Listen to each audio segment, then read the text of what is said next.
In today's video, I'm going to teach you how to create an SLA policy in Zendesk using the Admin Center. We're keeping this simple and focused so you can get straight to the point.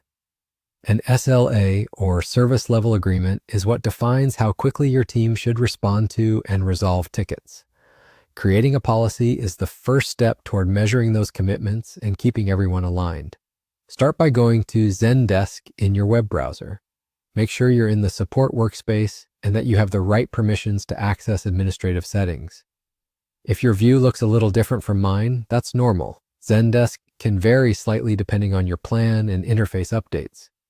The navigation we'll use is standard across most accounts. Once you're in, look for the product tray, typically at the top or upper right of the screen. It's the hub that lets you jump between product areas. Click it, then choose Admin Center. This is where you'll manage the deeper configuration of your instance, including objects, rules, and policies.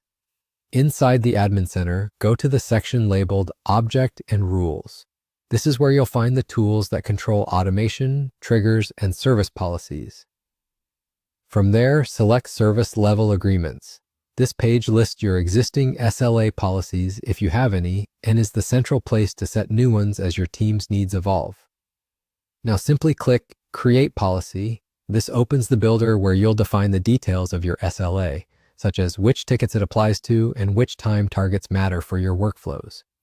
We're not configuring the fields in this walkthrough. The goal here is to get you to the exact place where policy creation begins. Once the policy window is open, you're ready to set it up according to your internal standards. A few quick tips before you proceed. Make sure you have clarity on your priority levels and what response and resolution targets your team agrees to. Consistent naming helps later when you review reports and dashboards. If your organization uses multiple brands or departments, consider how one policy might interact with others so nothing overlaps unintentionally. And if you're working in a shared environment, communicate with your admins so everyone knows a new policy is being added. That's it.